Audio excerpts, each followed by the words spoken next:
이분과 이야기 나눠보겠습니다. 군인권센터 임태훈 소장 나오셨습니다. 어서 오세요. 네, 반갑습니다. 예, 먼저 해병대 얘기부터 해보겠습니다. 지금 피해 일병의 현재 상태는 어떻습니까? 현재 병원에 입원 중에 있고요. 예. 외상 후 스트레스 장애, 즉 PTSD가 온 상태입니다. 예. 그래서 아마 제 생각에는 현역에서 계속 복무하기는 어렵지 않을까라는 생각을 가지고 있습니다. 비단 요즘 그 가혹행위가 많이 근절됐다라고 이제 군은 이야기하지만 여전히 이제 그 악패습이라고 하는 굉장히 질이 나쁜 이런 악패습들이 계속 지속되고 있고, 특히 해병대 같은 경우에는 기수 문화가 굉장히 발달되어 있기 때문에 이런 것들이 좀처럼 근절되고 있지 않습니다. 악패습이라고 말씀하셨는데 그게 뭐 꼰잘이라는 문화라고 하던데 맞습니까? 예, 고자질한다라는 이제 은어를 그렇게 표현하는데요. 그렇게 되면은 그 기수에서 왕따를 당하는 상황들이 발생을 합니다. 그리고 이렇게 대답을 선택할 수 있는 것들이 뭐 이렇게 소리를 지르면서 뭐 악악거린다던가 또 뭐 시정하겠습니다. 그리고 이게 뭐 싫다 하더라도 괜찮습니다가 이렇게 반복적으로 이렇게 의식적으로 주입되는 이렇게 선임이 물어봤을 때 대답할 수 있는 게 선택지가 없기 때문에 자기가 맡고 있어도 고맙습니다를 해야 되는, 맞아도 고맙다고 얘기를 해야 된다고요? 네, 그러니까는 이게 굉장히 잘못된 것이죠. 그러네요. 근데 그 저희 증언을 보면 개처럼 짖으라고 했다면서 때렸다는데 구체적인 가혹행위가 어떻게 됩니까? 이 초병인데요. 초병이 뭐냐면은 그 경계 근무를, 그러니까 총을 들고 경계 근무 서는 업무를 합니다. 그래서 우리는 초병에 대해서 군형법이 엄청나게 형량이 높은 걸 책정하고 있어요. 즉 초병이 근무를 안 하고 졸아도 엄청 형사처벌 받고요. 음주를 해도 형사처벌 받고 수소 이탈이라고 해서 그 경계 근무 지역을 벗어나도 형사처벌 받습니다. 그만큼 위중한 업무를 맡고 있기 그렇죠. 때문에. 특히 초병에 대한 폭행은 작전 중이나 전시에는 7년 뭐 이상이고요. 폭행 치상이나 또는 집단 폭행이나 이런 것들은요, 전시에는 사형 무기 이렇게 굉장히 엄하게 처벌받고 있습니다. 왜냐하면 무기를 가지고 있는 사람을 공격하는 것에 대해서 우리 군형법은 굉장히 엄단하고 있는데요.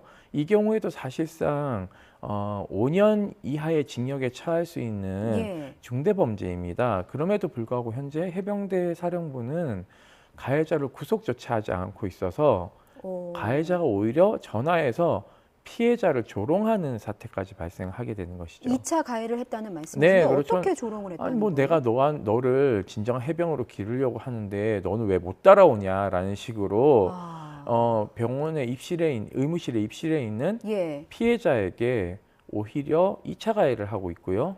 이러한 상황을 근절하는 데 힘을 써야 될 부대 주임원사는 입실에 있는 피해자에게 뭐 이런 걸 가지고 이렇게 꾀병 피우는 식으로 얘기를 하고 너만 왜 이러냐. 너만 왜 이러냐. 꾀병이다. 그럼 주임 원사는 이 같은 폭행이 일상적임을 알고 있었다는 뜻으로도 저는 받아들여지고 있거든요. 그러니까 모두 보편적으로 받아들이는 상황인데 너만 왜 특수하게 별나게 그러느냐.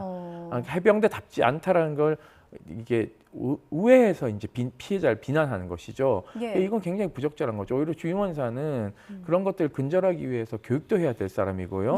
그런 것들이 있으면 바로 상부에 알려서 수사를 진행하게 해야 될 부대의 살림을 책임지고 있는 사람입니다.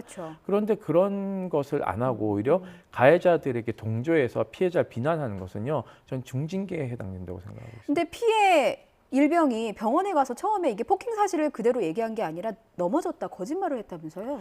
본인이 거짓말한 게 아니고요. 이제 이 초병을 근무하면서 이제 심하게 맞아서 실신해서 이제 혀가 말리고 이제 이런 그 호흡 증상이 이상이 있고 해서 이제 간부가 응급 처치를 하고 이 가까운 병원을 이송을 했는데 환자가 본인이 잘 얘기할 수 없는 상황이지 않습니까?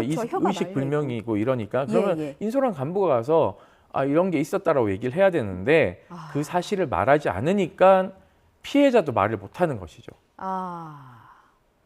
그러니까 간부들이 이미 똘똘 뭉쳐서 이러한 잘못된 악패습에 편승하고 있다. 편승뿐만 아니라 은폐하고 축소하려 한 정황으로도 읽혀지고 있습니다. 네, 왜냐하면 예. 그게 손쉬운 부대 관리를 그런 식으로 하는 게 편하다고 생각하는 거예요. 그러니까 간부들도 잘못된 인식을 가지고 있는 것이죠. 예, 지금 군의 대처는 어떤지 좀 짚어주세요. 구속을 하지 않고 있으니까 예. 오히려 지금 언론에 피가해자 분리했다라고 얘기하는데 물리적 공간 분리만을 얘기하면 안 되고요. 이거는 당장 사실은 가해자를 구속하고 예. 주임원사 같은 경우에 보직 해임해야 되는 상황이고 사실 이 대대장이나 이런 사람들에 대한 보직 해임도 선행돼야 되는데 그런 것을 하게 되면 우리의 해병대의 어떤 그 인하 단결력이 떨어진다라는 잘못된 인식을 가지고 있는 것 같습니다. 예, 피해 일병이 우선은 좀 쾌차하기를 바라면서 저희 다음 소식도 짚어볼게요. 서산 공군 20 전투 비행단으로 가보겠습니다. 지난 19일에 여군 부사관이 숨졌습니다. 이게 상관에게 성추행을 당해서 괴롭힘을 받다가 결국에는 극단적인 선택을 했던 고 이해람 중사가 있던 부대고요. 맞습니다. 그 이해람 중사가 쓰던 관사를 쓰던 부사관이 지금 목숨을 잃은 사건인 거죠? 그러니까 저희가 이제 현장 감식에 참여를 했었는데요. 예, 예. 현장 감식은 오후 4시 50분부터 시작해서 새벽 3시에 끝났습니다. 굉장히 긴 시간 동안 쉼 없이 진행이 됐는데요. 예, 예. 저희가 갔을 때 군 부대 안에 있는 아파트 관사에 저희가 이제 도착했고요. 예. 그곳이 고 이해람 중사가 사망한 장소라는 것은 전혀 모르고 있었습니다. 아. 당시에 몰랐고 이틀이 지난 뒤에 저희가 어떻게 알았냐면요. 예. 피해자 유가족이 이제 그 유품 정리하러 갔는데 예, 예. 아버님이 이제 그 사진을 2개 찍어서 보냈어요. 예. 그 우편 수령물, 등기 우편 수령물에 고등군사법원에서 송달된 예. 서류가 있었는데 거기에 수취인이 이해람 중사 남편분의 이름이었어요. 그러니까 저희 그걸 보고 깜짝 놀랐습니다. 그래서 이 아버님이 이 사망한 딸 강하사의 동기에게 물어봤더니 예. 사실 아버님 그 집이 이해람 중사가 돌아가신 집입니다. 저희가 강하사가 입주하고 나중에 알았습니다라고 얘기를 합니다. 그러니까 이것도 충격적인 거죠. 사실 그날 갔을 때 유족들에게 설명을 하고 알렸어야 되죠. 왜 예. 이게 문제되냐 하면 예. 사람이 죽은 곳엔 그럼 사람이 살면 안 되냐 이런 문제제기 있을 수도 있어요. 근데 이 상황을 이 부대는 좁으니까 다 알지 않습니까? 그렇죠. 그러니까는 6개월 동안 옆집하고 이 집이 공실이었어요. 옆집도 그냥 이사를 나가버렸거든요. 예. 그러면은 통상적으로 이러한 숙소는 인지하고 있는 사람들 중에서 고참인 사람들을 배정하는 게 맞습니다. 양해를 구해야 되는 상황인 거죠. 예. 그런데 부대 배치가 얼마 되지 않은 신입 하사에게 신입하는 신병 그 관리 대상이거든요. 예, 예. 그런데 이런 것을 설명도 없이 양해도 구하지 않고 배정을 해서 사실상 성실 의무 위반을 한 것이죠. 이것만으로 징계가 가능하다는 게 저희 법무관 출신들 변호사들의 입장입니다. 소장님 정리를 해보면 현장 감식을 갔을 때조차 몰랐던 사실을 뒤늦게 알고 보니 현장에 빈 관사가 있었음에도 불구하고 이번에 좀 목숨을 잃은 강모 하사가 쓰던 관사가 고 이해람 중사가 쓰던 관사였다라는 걸 뒤늦게 알게 되신 거죠? 네네. 그리고 제가 해가 질 무렵에 예. 이렇게 군인들은 다들 퇴근을 일찍 하지 않습니까? 예. 그래서 밤 10시면 다들 주무세요. 근데 8시경, 이제 9시경 이렇게 밖을 보니까 뭐 세대가 많지는 않은데 불 켜진 세대가 별로 없더라고요. 그러니까 빈집들이 그렇게 많으면 굳이 거기에다 배정했어야 되는가라는 모종의 의도가 있다고 보시는 거예요? 저는 배려하지 않은 것도 있다고 보고 있고요. 예. 이해람 중사가 사망한 장소가 그들에게는 그닥 큰 의미가 없었다. 의미가 없었다라고 보여지고 있습니다. 강 하사의 유서를 보면 아무 잘못도 없는데 나한테 다 뒤집어 씌운다. 중사는 만만해 보이는 하사 하나 붙잡아 분풀이를 한다. 근데 이 내용을 보면 강 하사에게 분풀이를 한다? 뒤집어 씌운다는 말의 뜻을 좀 시청자 여러분이 알아야 될 필요가 있을 것 같습니다. 어떤 의도라고 보시는 거예요? 저는 이게 어떤 사건에 대한 연대 책임이나 예. 이런 것들 또는 이제 상관이 잘못한 것을 부하에게 전가하는 것은 아닌지에 대한 의구심을 지울 수가 없습니다. 그래서 지금 현재 핸드폰 포렌식을 진행했고요. 예. 국가수는 2, 3일 안에 빨리 유품인 핸드폰을 국방부에 전달하기로 했습니다. 왜냐하면 예. 이제 포렌식 끝나면 사실상 그 기기를 더 소유할 이유는 없거든요. 예, 예. 지금 현재는 이미 제출된 상태입니다. 유가족들이. 그래서 국방부에서도 저희가 빨리 협조받기로 했고 예. 이것이 유가족들한테 들어오게 되면 법률 대리인이 사설 포렌식 기간에 다시 포렌식을 할 겁니다. 예. 그 중에서 카톡 대화 내용이나 문자 주고받은 대화 내용, 통화 내역들 중심으로 해서 저희가 그 자료를 면밀하게 좀 들여다봐야지만이 정확하게 어떻게 그 강하사가 죽음을 선택하게 됐는지를 저희가 추가로 알 수 있을 것 같고요. 예. 저희가 이제 하나 또 뭐 그 현장에서 문제가 됐던 게 유서가 발견됐는데 예. 현장 감식에는 이게 이제 7월 1일부터 법이 바뀌었지 않습니까?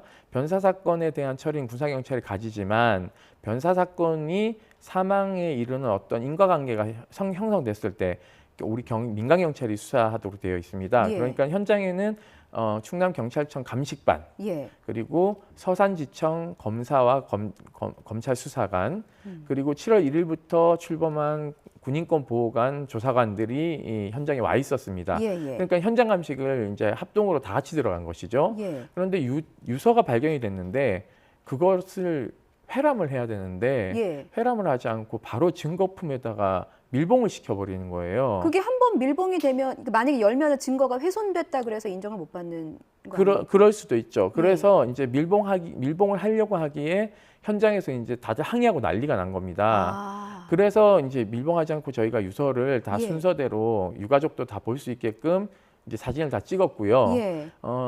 그렇지만은 당일날 제가 알기로는 국방부가 유서가 없다 이렇게 발표한 걸로 알고 있습니다. 그래서 저희가 여전히 군 수사기관은 이렇게 사망한 사건을 사망한 사람이 어떤 우울증이나 또는 가정 불화나 애인 관계 이런 것 때문에 개인 책임으로 돌리려고 하는 관성이 여전히 남아 있구나.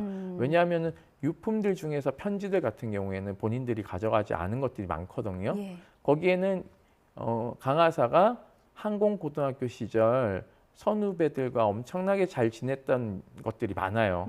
이런 것들은 별 도움이 되지 않으니까 안 가져가는 것이죠. 그래서 여전히 군이 과거의 부습을 버리지 못하고 있구나라는 것을 인지할 수 있었습니다. 보다 자세한 정황과 사건 개요는 이제 검사 결과를 통해서 나와 봐야겠습니다만 수사 결과를 통해서 네네.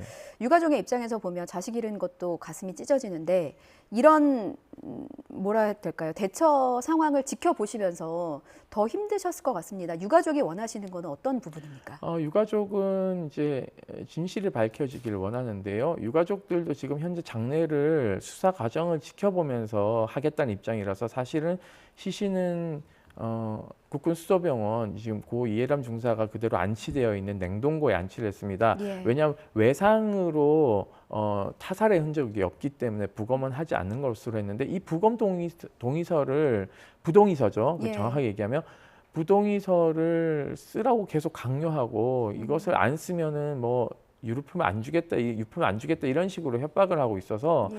군 당국이 여전히 좀 이게 부모들에게 책임을 전가하려고 하는 좀 습성이 있고요.